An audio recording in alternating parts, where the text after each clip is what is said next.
बे of Bengal के ऊपर low pressure की वजह से साइक्लोन दाना ने उड़ीसा और वेस्ट बंगाल के कोस्टल एरियाज में लैंडफॉल किया 24 की रात को और 25 अक्टूबर को खूब तेज बारिश हुई। उड़ीसा के सीएम मांझी ने कहा कि उन्हें 0 कैजुअलिटी टारगेट अचीव कर लिया है। साइक्लोन दाना 24 और 25 तारीख की मध्य रात्रि को भितरकनिका और धामरा के बीच में लैंडफॉल हुआ। ये प्रोसेस 25 तारीख की सुबह 7 बजे तक चला। उसके प्रभाव से केंद्रापड़ा के राजकनिका और राजनगर ब्लॉक तथा भद्रक के धामरा और चांदवाली में तेज हुआ। 80 से 100 किलोमीटर तक चला तथा करीब 40 से 100 मिलीमीटर तक बारिश हुई। प्रशासनिक तत्परता और त्रुटिशून्य प्रबंधन के चलने से कहीं भी कोई जानमाल की क्षति नहीं हुई। सरकार की 0 कैजुअलिटी का लक्ष्य भी पूर्ण हुआ और संपत्ति का भी कोई नुकसान नहीं हुआ। साइक्लोन दाना का खतरा तो गया, पर इंडिया के टॉप 5 वो कौन से साइक्लोन्स थे जिसने कईयों की जिंदगी उजाड़ दी, जानते हैं इस वीडियो में। Hello and welcome to Switch, मेरा नाम है सिमरन।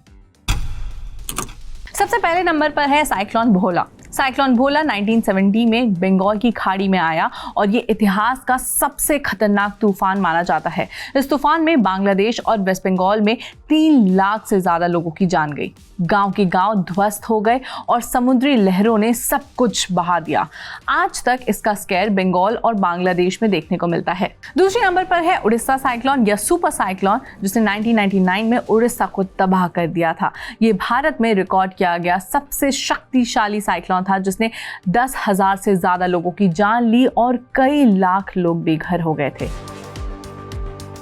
इस तूफान ने उड़ीसा के कई शहरों को बर्बाद कर दिया और उसके बाद सरकार ने इस प्रकार के आपदाओं से निपटने के लिए अच्छे इमरजेंसी रिस्पॉन्स सिस्टम्स बनाए।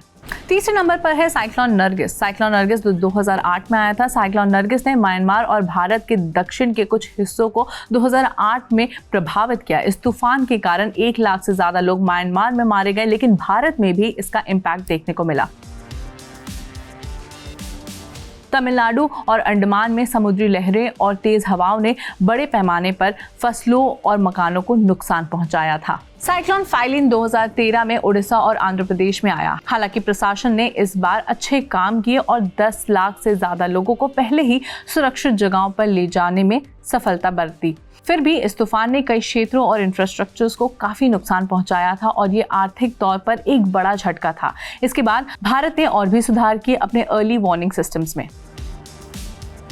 5th नंबर पर है आम्फन साइक्लोन, जो 2020 में बंगाल और उड़ीसा में अपना प्रभाव दिखाया था। इस तूफान ने 100 से ज्यादा लोगों की जान ली थी और कोलकाता जैसे बड़े शहरों में भी प्रचंड तबाही हुई थी। बिजली और पानी की सुविधाएं बंद हो गई थी और ये सप्ताह तक चला। लोगों को काफी तकलीफ पहुंची। इस साइक्लोनिक स्टॉर्म ने कई पुराने पेड़, इंफ्रास्ट्रक्चर्स गिरा दिए। तो ये थे भारत के वो टॉप 5 सबसे प्रभावित करने वाले तूफान जो अपनी तबाही के लिए याद किए जाते हैं। वैसे आजकल साइक्लोनिक इवेंट्स काफ़ी फ्रीक्वेंट हो गए हैं। अब तक 2024 में अकेले 3 साइक्लोन्स आ गए हैं। हालांकि साइक्लोन से बचने के लिए IMD और सरकारें ज़्यादा सतर्क हो गई हैं, लेकिन क्लाइमेट चेंज का इशू काफ़ी बड़ा मुद्दा है जिस पर सरकार और जनता दोनों को ही सतर्कता बरतनी चाहिए। आपको ये वीडियो कैसा लगा हमें कमेंट्स में ज़रूर बताएं एंड कीप वॉचिंग स्विच।